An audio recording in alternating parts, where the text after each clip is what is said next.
अरे तुम्हें पता है उस गरीब लड़के ने इतने करोड़ रुपए कमा लिए और अब वो एकदम लग्जरियस लाइफ जी रहा है। वेल आए दिन यही सेंटेंस हमें लोगों से सुनने को मिलता है कि उस फला फला शख्स ने इतने ज्यादा पैसे कमा लिए, जबकि पहले उसकी इनकम इतनी थी कि उसे खर्च करने से पहले 10 बार सोचना पड़ता था। और कभी ना कभी आपने भी ये सोचा तो जरूर होगा कि आखिर अमीर तो मैं भी बनना चाहता हूँ, लेकिन मेरी सैलरी या इनकम बहुत ही कम है और मैं ऐसा अब क्या करूँ कि मेरी इनकम बढ़ने लगे और मैं जल्द से जल्द फाइनेंशियली फ्री हो सकूं। ये वीडियो उस हर शख्स के लिए है जो अपनी इनकम को बढ़ाकर फाइनेंशियली फ्री होना चाहता है। और आज हम यही जानेंगे कि आपकी सैलरी कम होने के बावजूद भी आप करोड़ों रुपए कैसे कमा सकते हो। और इसे मैं आपको इन 4 बुक्स की मदद से एक्सप्लेन करने वाला हूँ। The richest man in Babylon, rich dad poor dad, total money makeover and the automatic millionaire. हर एक बुक से मैं आपको कुछ मेजर मनी रूल्स इस वीडियो में बताने वाला हूँ और चौथा और पांचवा रूल तो मेरा पर्सनल फेवरेट है। एंड ट्रस्ट मी, इस वीडियो को देखना आपके लिए टोटली वर्थ होगा, तो इस वीडियो को एंड तक जरूर वॉच करना। पहला मनी रूल है, rich people buy assets before expending but poor people expend to buy liabilities. देखो, रिच माइंडसेट और पुअर माइंडसेट वाले लोगों में यही डिफरेंस होता है कि रिच माइंडसेट वाले लोग जब भी अपना पैसा कमाते हैं तो उससे वो पहले एसेट्स बाय करते हैं या कहीं इन्वेस्ट करते हैं, उसके बाद वो अपने सारे खर्चे करते हैं। वही पुअर माइंडसेट वाले लोग पहले अपना पैसा खर्च करते हैं, उसके बाद एंड में उनके पास इतना पैसा बचता ही नहीं कि वो कहीं इन्वेस्ट कर सके या फिर उससे कोई एसेट बाय कर सके। इसलिए रिच माइंडसेट वाले लोग अमीर बनते हैं और पुअर माइंडसेट वाले लोग और ज्यादा गरीब होते जाते हैं। जब भी आपकी मंथली सैलरी आती है तो चाहे वो कितनी ही कम क्यों ना हो, लेकिन उसमें से कुछ हिस्सा पहले आपको इन्वेस्ट करना चाहिए, उसके बाद अपनी जरूरतों पे खर्च करना चाहिए। देखो, जरूरतों से मेरा मतलब है जो एक्चुअल में आपकी जरूरत है, ना कि वो जिस पे आप खर्च करना चाहते हैं। हमेशा किसी भी चीज पे पैसा खर्च करने से पहले खुद से एक सवाल जरूर पूछना, क्या ये मेरी नीड है या फिर ये वांट है। इसलिए अपने नीड और वांट के बीच के फर्क को भी जरूर समझे। अमीर लोग उन चीजों में पैसा खर्च करते हैं जो उनकी जेब में और ज्यादा पैसे लेकर आए, वही पुअर माइंडसेट वाले लोग उन चीजों पे पैसा खर्च करते हैं जो उन्हें और ज्यादा गरीब बनाती जाती है। जैसे अगर आप एक सेम अमाउंट ऑफ मनी एक रिच माइंडसेट वाले आदमी को और एक पुअर माइंडसेट वाले आदमी को देते हो तो रिच माइंडसेट वाला आदमी उससे कोई प्रॉपर्टी खरीदेगा और पुअर माइंडसेट वाला आदमी उससे कोई कार खरीद लेगा। अब अपने पैसे तो दोनों ने ही खर्च किए हैं, लेकिन रिच माइंडसेट वाले आदमी की प्रॉपर्टी हर महीने उसके जेब में कुछ पैसे ला सकती है, वही पुअर माइंडसेट वाले आदमी की कार उसके जेब से हर महीने पेट्रोल और कार मेंटेनेंस के नाम पे पैसा निकलवाती रहेंगी। इसीलिए अपने पैसे खर्च करने से पहले उससे कोई एसेट बाय कर लो या उसे कहीं इन्वेस्ट कर दो। सेकंड रूल है, डेब्ट स्नोबॉल। देखो, ज्यादातर कम सैलरी वाले लोग किसी महंगी चीज को बाय करने के लिए किसी से पैसा उधार ले लेते हैं। अगर उन्हें मोबाइल खरीदना है तो उसे ईएमआई पे खरीद लेते हैं, घर खरीदना है तो उसे लोन पे ले लेते हैं और इसी के चलते उन पे बहुत ज्यादा डेब्ट यानी कर्जा हो जाता है। जैसा कि इस रूल का नाम है डेब्ट स्नोबॉल। अगर हम एक स्नोबॉल को पहाड़ की ऊंचाई से नीचे फेंकते हैं तो वो नीचे आते आते बहुत ही बड़ी हो जाती है। वैसे ही जब हम ईएमआई पे कोई चीज खरीदते हैं या लोन पे कोई चीज बाय कर लेते हैं या चाहे कितना ही छोटा कर्ज क्यों नहीं लेते, उस पे लगने वाला इंटरेस्ट हमें धीरे धीरे फाइनेंशियली वीक करता है और एक टाइम फिर ऐसा आता है जब हम फाइनेंशियली पूरी तरह से बर्बाद हो जाते हैं। और इस चीज की कई मिसालें आपने सुन रखी होंगी। इसलिए अगर आप पे अभी किसी भी तरह का डेब्ट है तो उसे जल्द से जल्द पहली फुर्सत में क्लियर करो। डेब्ट को क्लियर करने के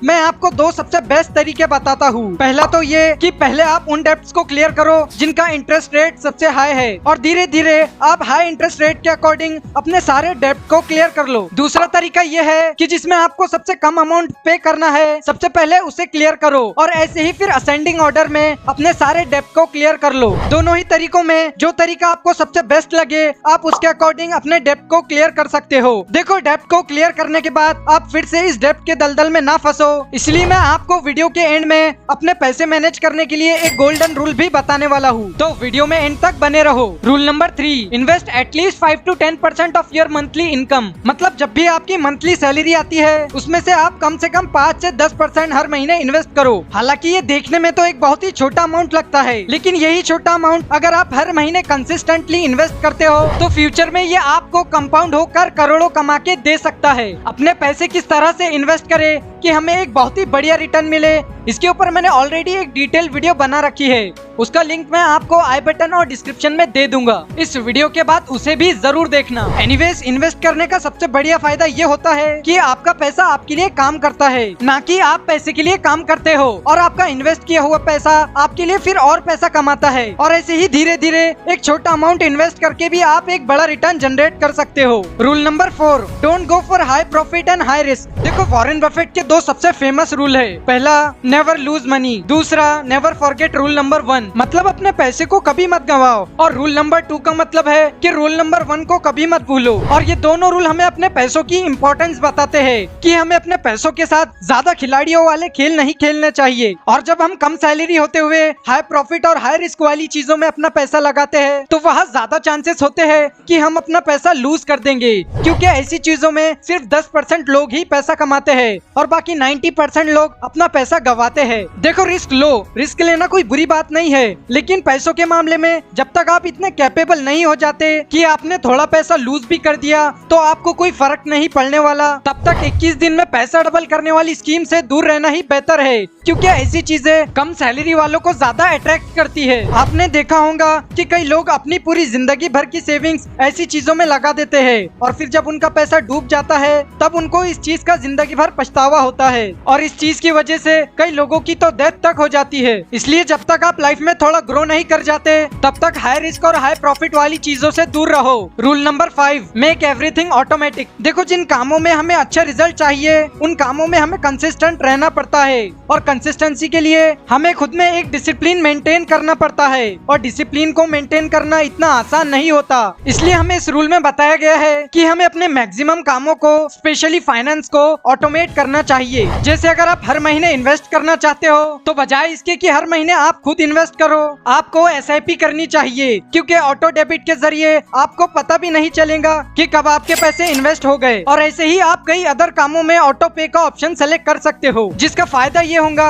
कि आपने जितना अमाउंट सेट किया है सिर्फ उतना ही अमाउंट हर महीने आपके बैंक से कटेगा और ऐसा करने से आप कोई भी एक्स्ट्रा खर्च करने से भी बच सकते हो। तो चलो, पैसे मैनेज करने के लिए मैं आपको अब वो रूल बता देता हूँ जो मैंने इस वीडियो के एंड में बताने को कहा था। और वो रूल है 50-30-20 प्रिंसिपल। मतलब आप जितना भी कमाते हो उसका 50% आपको अपनी नीड यानी जरूरतों पे खर्च करना चाहिए, जैसे घर का ration, electricity bill, education etcetera. और 30% हमें अपनी वांट यानी जहाँ भी हम अपना पैसा खर्च करना चाहते हैं वहाँ खर्च करना चाहिए, जैसे बाहर डिनर करना, शॉपिंग करना एक्सेट्रा। और 20% हमें इन्वेस्ट करना चाहिए। ये पैसे मैनेज करने का one of the best rule है। अगर आप ऐसी ही नॉलेजेबल वीडियोस मिस नहीं करना चाहते तो वीडियो को लाइक करके चैनल को सब्सक्राइब भी कर देना। मिलते हैं नेक्स्ट वीडियो में। Thanks for watching.